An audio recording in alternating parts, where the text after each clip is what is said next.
Good evening. My name is Dr. Rohan Padia. The topic of my paper presentation is the USG-MRI synergy in redefining scrotal imaging. Scrotal pathology is a common clinical presentation in urological and radiological practice encompassing inflammatory and infectious conditions, congenital anomalies such as cryptorchidism, benign cystic and solid lesions, testicular or paratesticular malignancies. Accurate and timely diagnosis is crucial for optimal patient outcomes and fertility preservation.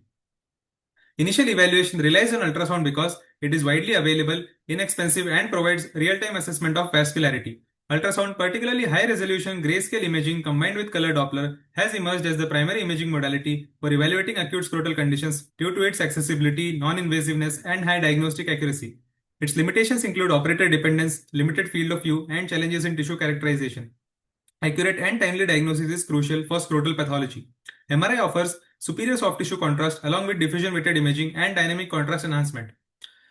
Methodology: it is a cross-sectional ambispective study in the Department of Radiodiagnosis in SRMC, Chennai, period 2019 to 2025, with a sample size of 16 cases. We have included patients with clinically suspected scrotal lesions who underwent USG and MRI scrotum with availability of final diagnosis through histopathology, surgery, or definitive clinical follow-up. We have excluded patients with contraindications to MRI such as pacemaker, implants, claustrophobia, and in whom final diagnosis was not available. Total cases were 16, with the mean age of 40.1 plus minus 17.1 years, with a range of 10 to 73 years. The presenting complaints were scrotal swelling, discharge, and pain.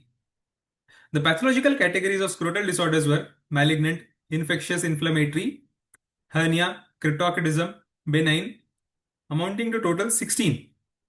This is the bar diagram of scrotal pathology cases. Diagnosis: undescended testis, epididymoorchitis, inguinoscrotal hernia, scrotal abscess, testicular malignancies, testicular lipoma, hydrocele, and funiculitis with their count and percentage respectively as detailed. The final diagnosis distribution pie diagram is as represented. Now let's see a few cases. A patient aged 56 years presented with complaints of scrotal swelling since 1 month. On ultrasound, we were able to see a suspected lipoma along the right lower inguinal canal, which is represented by the red arrow, following which MRI was suggested for further evaluation.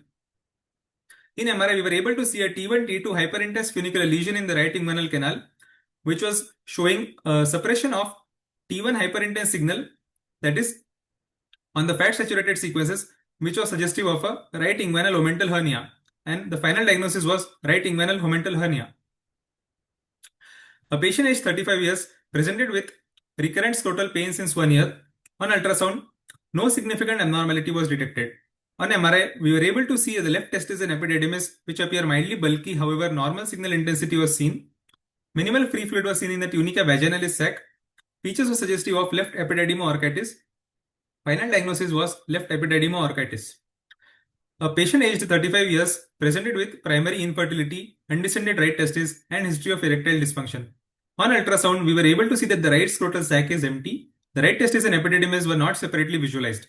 On MRI, the right testis, as represented by the red arrow, was seen intraperitoneally in the right iliac fossa and anterior to the right psoas muscle with normal signal intensity.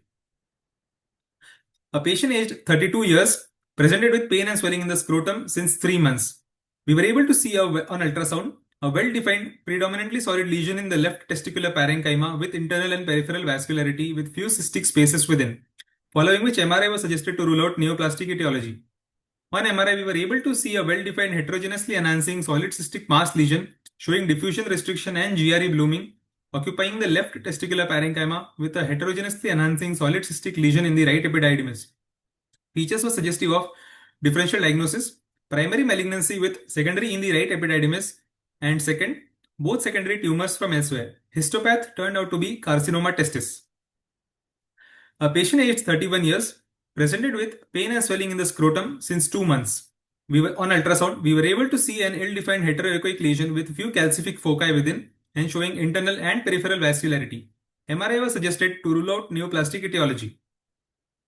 On MRI, we were able to see a relatively ill-defined heterogeneously enhancing T2 hypointense mass lesion, which was seen to cause breach in the capsule posterior inferiorly and involve the tail of the right epididymis with few areas of GRE blooming. Features were in favor of malignant etiology. On histopath, it turned out to be mixed germ cell tumor. Overall diagnostic accuracy of MRI was 100%. Concordance of MRI with ultrasound was 68.75%. Discordance rate was 31.25%. Two cases which were reported as lipoma on ultrasound were reported as hernia on MRI, which turned out to be inguinal hernia.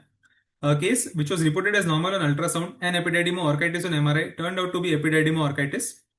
In cryptorchidism cases, the testicular location could not be found in ultrasound, which was subsequently found on MRI. This study demonstrates that MRI is a highly reliable problem-solving tool in scrotal disorders, achieving 100% diagnostic accuracy in cases with the available final diagnosis. MRI USG concordance of 67.75% reinforces the role of ultrasound as an effective first-line modality while highlighting the MRI's added value in equivocal or complex cases. MRI was useful in exact localization of testis in the cases of cryptorchidism when USG was inconclusive. Presence of diffusion restriction and contrast enhancement were strong predictors of malignancy in suspected testicular neoplasm. The proposed 3-tier MRI algorithm, diffusion-weighted imaging screening, contrast enhancement, and multiparametric confirmation offered a structured, reproducible approach applicable in the routine practice. MRI enabled precise delineation of disease extent and complications, aiding conservative versus surgical decision-making. Strengths: comprehensive multiparametric MRI assessment, integrating morphology, diffusion restriction, and enhancement pattern in a single diagnostic framework. Limitations: small sample size and limited histopathological confirmation restrict broader generalizability and formal sensitivity specificity calculations.